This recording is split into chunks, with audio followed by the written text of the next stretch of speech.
வாங்கினது உண்மைதான். 200 ரூபாய் என்ன பண்ண? ஒன்னும் ஸ்வீட் செல் பண்ணல. வீட்டுக்கு அரிசி பருப்பு வாங்கினா 50 ரூபாய்க்கு. 50 ரூபாய்க்கு ஊர்ல 50 ரூபாய்க்கு சிம்பிளா தான். 150 ரூபா கெட்டிக்காரங்க கொடுத்தேன். என் கொண்டாடி ரொம்ப வருமையாண்டாங்க. நான் கொண்டாடி தான் கொடுத்தேன். சரி போ போ போ. 500 ரூபாய் வச்சு சொன்ன கம்மியாச்சு 250 ரூபாய் தான் தந்து கொடுத்தாலும்மா. நீ என்ன பண்ணாத? அம்மா உண்டியில போடியா?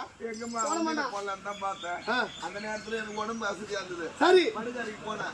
530 ரூபாய் போட்டு வாங்கி வச்சு. ஆமா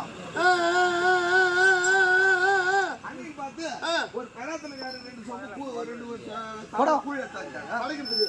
இந்த அம்மாவுக்கு சாரையும் கூட அப்புறம் குடிச்சிக்கலாம். முத போய் கூழ பாட்டிட்டு அப்புறம் குடிக்கலாமே அப்படின்னு அந்த கூழ தோத்து கூட குடிக்கலாம் அப்படின்னு சொல்லிட்டு பார்த்தா 2 தடவை தான் கூழ்